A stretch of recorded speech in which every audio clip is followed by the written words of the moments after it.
ஏமா ஊருக்கா மிளகாலாம் தீர்ந்து போச்சுமா. நம்ம கஸ்டமர் எல்லாம் மிளகா கேட்கறாங்க. நான் வந்து மிளகா கேட்டேன், ஆள் இல்லைன்னு சொன்னாங்க பறிக்கிறதுக்கு. நானே வந்து பறிச்சிட்டு போய் ஊருக்கா போடலான்னு வந்திருக்கேம்மா. ஐங்கம்மா. எல்லாருக்கும் வணக்கங்க. எல்லாரும் எப்படி இருக்கீங்க? நம்மள்கிட்ட வந்து மோர் மிளகா வந்து எல்லாருமே விரும்பி வாங்கிட்டு இருந்தாங்க. மோர் மிளகா சாக்கு குறைஞ்சிக்கிட்டே இருக்கு. மிளகா கேட்டிருந்த இடத்துல ஆளு பற்றாக்குறனால பறிச்சு கொடுக்க முடியலன்னு சொன்னாங்க. அதனால நாங்க குடும்பத்தோட நாங்க போய் பறிச்சுட்டு இருக்கோங்க. இந்த மிளகா வந்து நம்ம ஊர்லயே விளையிற மிளகாங்க. நான் வாங்கியாந்து உங்களுக்கு ஊறுக்கா போட்டு நான் கொடுத்துக்கிட்டு இருக்கேங்க. வாங்கிட்டு வந்த மிளகாய ஒவ்வொரு மிளகாயிலையும் ஒவ்வொரு ஓட்டை போட்டு பச்சை தண்ணி ஊற்றி 2 முறை கழுவி அப்புறம் தாங்க ஊற வைக்கணும்.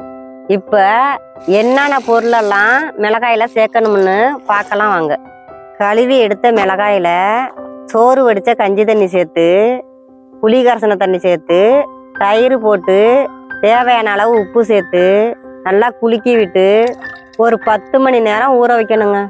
10 மணி நேரம் ஊற வச்ச மிளகாயை எடுத்து வெயிலில் காய வைக்கணுங்க.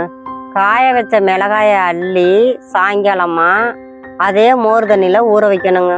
காய வச்ச மிளகாயை அள்ளி மோர் தண்ணி வத்துற வரைக்குமே அதுலேயே ஊற போடணுங்க.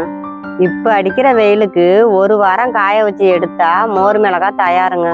நம்ம மோர் மிளகாய தரையில காய வைக்கிறது இல்லைங்க, கட்டுப்பரணி போட்டு அது மேலதாங்க நான் காய வைக்கிறேன். சுத்தமாகவும் சுகாதாரமாகவும் நான் காய வச்சு உங்களுக்கு மோர் மிளகாய் அனுப்புறேங்க.